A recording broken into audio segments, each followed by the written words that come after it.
Hello, Scorpio, Sun, Moon Rising, and Venus signs. Kamusta kayo? Sana ba nasa mabuti kayong kalagayan? Welcome back po sa Star Tarot. Kung bago kayo dito, welcome din kayo. Thank you sa inyong support. I truly appreciate it. God bless you all. Scorpio, pauna mensahe po ninyo ay number 43.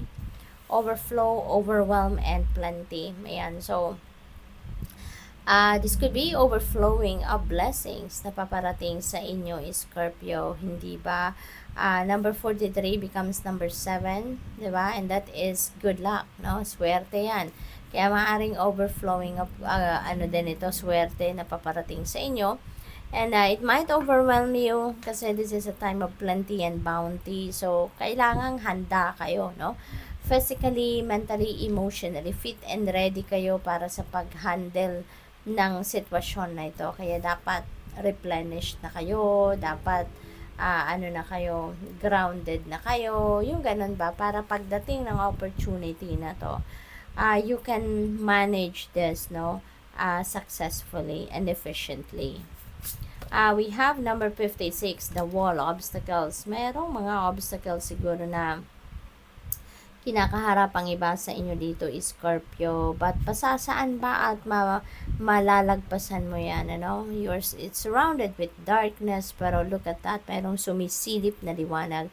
So, ibig sabihin, unti-unti, Scorpio, pumapasok na yung liwanag sa buhay ninyo, pumapasok na yung enlightenment, yung clarity, yung clear direction on how you're going to get around these obstacles, no? So, siguro, meron ng mga intuitive messages na pumapasok sa inyo and it's guiding you on how you're going to get around these obstacles.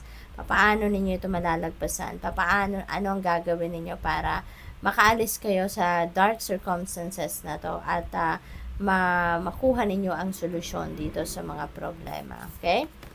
We have number 57, revelation. Ayan. So, it's really good, no? Kasi, you will be shown the way, no? You're divinely guided. Hindi kayo talaga pinapabayaan ng universe and the rest of your spirit team. The right path will be revealed to you. Kaya importante dito, Scorpio, makikinig kayo sa iyong intuition, makikinig kayo sa divine guidance because it will be revealed to you kung paano kayo makakalabas sa obstacle na to. Kaya magdasal kayo, no? Magdasal kayo for enlightenment, magdasal kayo for clear direction dahil ituturo sa iyo, no? Ituturo sa iyo ng universe ang daan kung papaano or kung saan kayo pupunta para makaalis kayo sa obstacles na to. Unmarked trail will be revealed to you. Okay? So, makinig, no, sa iyong intuition.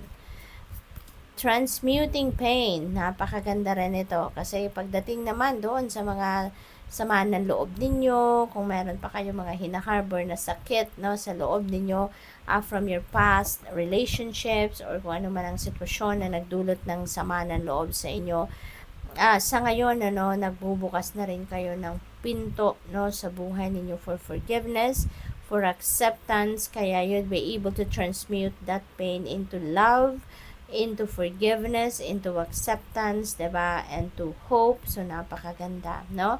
And there is also a synchronicity. Dito we have number 22. That is a master number. So, I suggest you please look up for the meaning of number 22 po for more guidance. Okay? I-google po ninyo yan. Ang dami na nag-explain sa Google ng kung anong ibig sabihin ng mga number meanings. And even dito sa YouTube po, i-research nyo lang yan. We have number 23. Wow, napakaganda. Siswertehin kayo, Scorpio. Babaling na sa inyo ang swerte. This is good luck and good fortune on your side. Kaya kung ano man yung mga problema ninyo, mawawala na yan. Yung mga obstacles na yan, that will fade away. You will see, no? The path dito kung saan patungo kayo sa isang positibong pagbabago, magliliwanag ang lahat, magiging maayos na ang kalagayan ninyo. This is turning around na of your energy, turning around of your situation is Scorpio. Okay?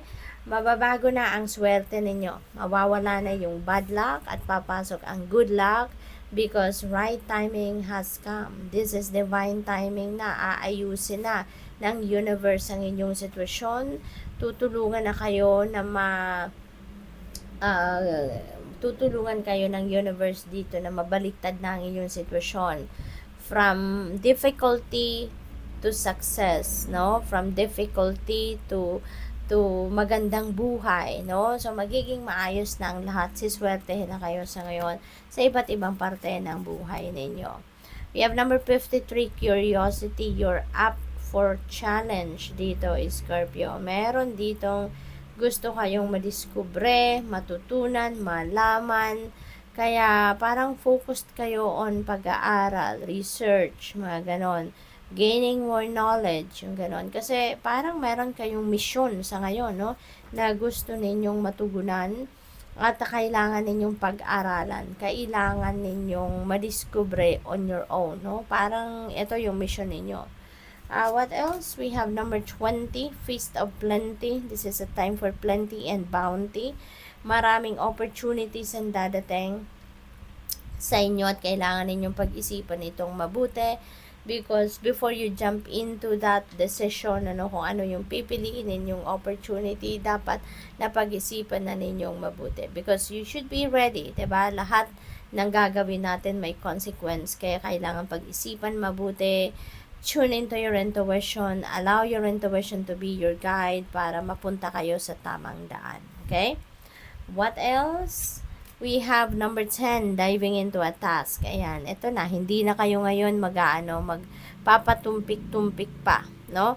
You are going to embrace these opportunities na lalapit sa inyo and you are going to dive into a task at gagawin nyo rito kung ano man yung iniisip ninyo, ano man yung plans ninyo, you're going to put that into action. So, good luck. Thank you for watching Love and Light. Namaste.